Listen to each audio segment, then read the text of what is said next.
Yep, yeah.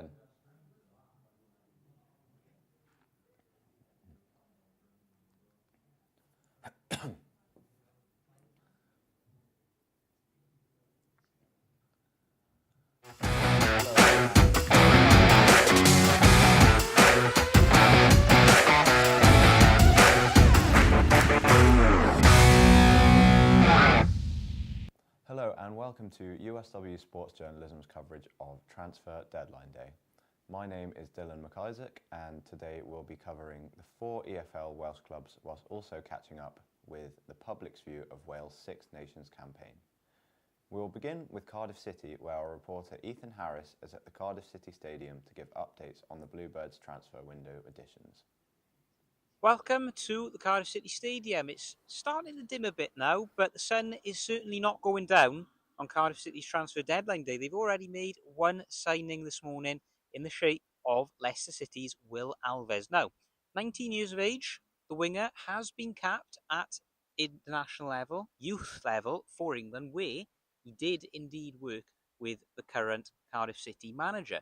It's a big signing. Many at the Foxes Academy see him as a big prospect, and he did also get some minutes in the Premier League for Leicester earlier this season against Manchester City, no less, over Christmas. Now, he is Cardiff's third signing of the window alongside the existing ones. Sivert Mansverk has come in on loan from Ajax, and Yusuf Saleh, the Danish player, has come in from Swedish side Sirius. In terms of outgoings, it's been a bit of a tug of war, really, because Michael Reindorf is the main subject of interest. He was supposed to go to League Two side Notts County. However, that appears to have been hijacked at the last minute, and now he seems to be heading over the channel to Bristol Rovers, a league higher in the third tier instead. They're also looking for a home for the, Jamilu Collins, who has struggled to acclimatise so far at the CCS. However, interest has been limited so far. There's been murmurings of possibly Turkey or maybe even Greece, but at the moment it doesn't seem as though a deal is forthcoming. Also, some contract negotiations to tell you about. Jack Alnwick, Callum O'Dowda and Callum Robinson have all agreed new deals with the Bluebirds, so that trio are going to remain in place for the side for the foreseeable. So, with about 6 minutes to go until the window closes, there's only been one signing yet. Balut did say over the weekend, after that capitulation against Leeds, that he wanted to bring in one or two more. And if they do, well, there's only one place you can hear it from, and that is here at the Cardiff City Stadium.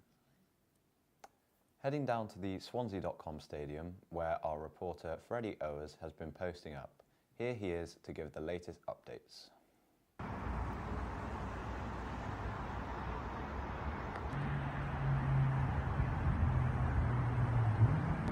It's expected to be a busy afternoon here at Swansea City as the transfer deadline approaches.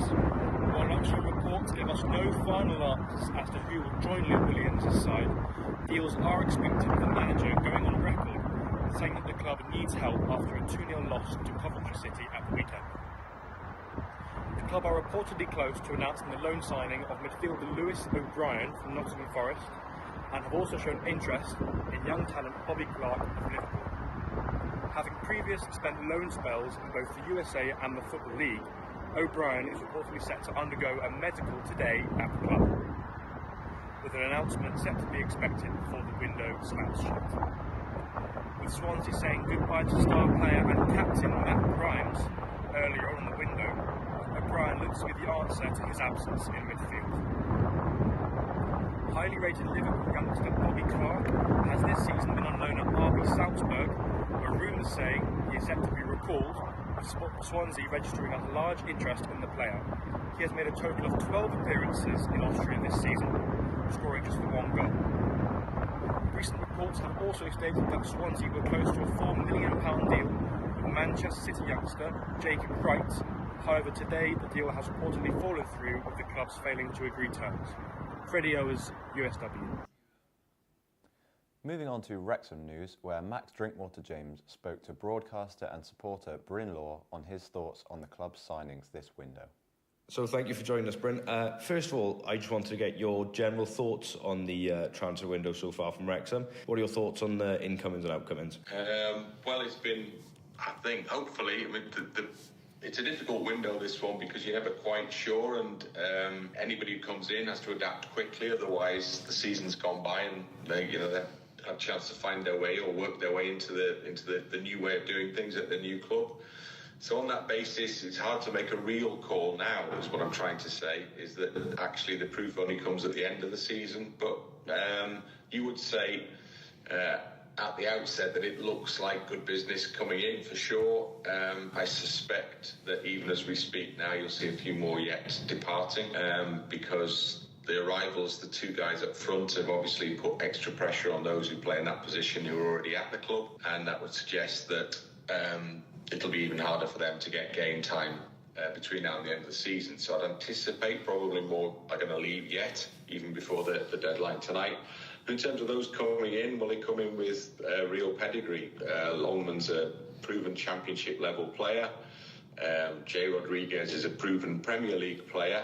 And Sam Smith has banged him in for the couple of clubs he's been at in the Football League in good numbers, almost 1 in 2 games. So that's why he's cost a lot of money. He's a good age, 26 years old. So that is a hugely significant investment from Wrexham's perspective.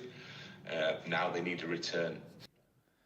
The Exiles manager, Nelson Jardim, confirmed he was looking for a couple of targets before the window closes. Our reporter Liam Owen is at Rodney Parade to give more details. We're here today at Rodney Parade, and as it stands, it doesn't look as if there's going to be much movement for Newport County. The club are targeting a midfield player as it stands, and Nelson Jardim said in his most recent press conference that he wanted 1 or 2 players to come in.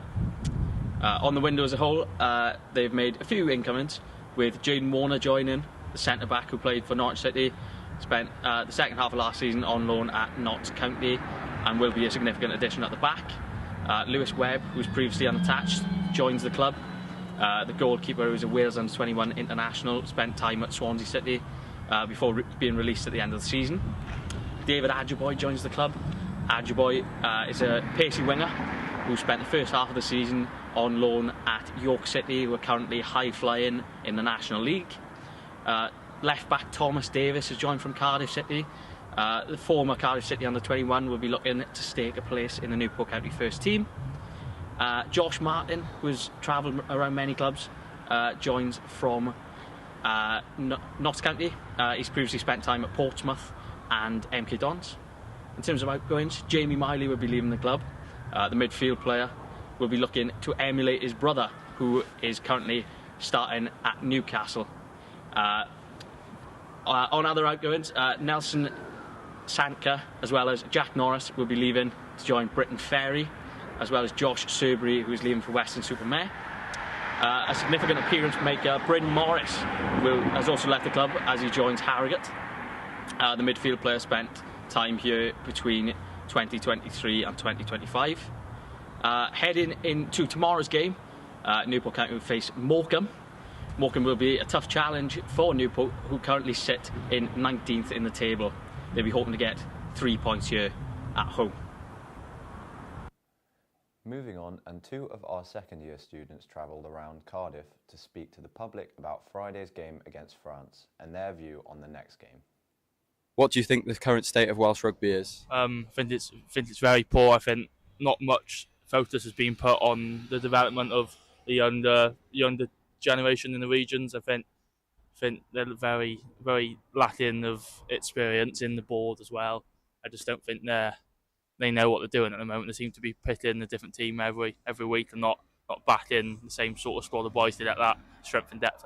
It's pretty poor at the minute, really. The Gatland's sort of sticking with what he's doing, but it's not quite working. It doesn't look promising at the minute, really, for this year. How do you think the game's going to go against Italy on the weekend? I wouldn't be surprised if Italy beat us. To be fair, I think in their game against Scotland, I think they played quite well. I think they were unlucky not to get something out of it. And compared to our performance against France, I wouldn't be surprised if Italy put 3 or 4 tries on us. Final scoreline predictions. Although I'd love Wales to win, I'm going 21-15 to Italy. I go 24-21 to Italy.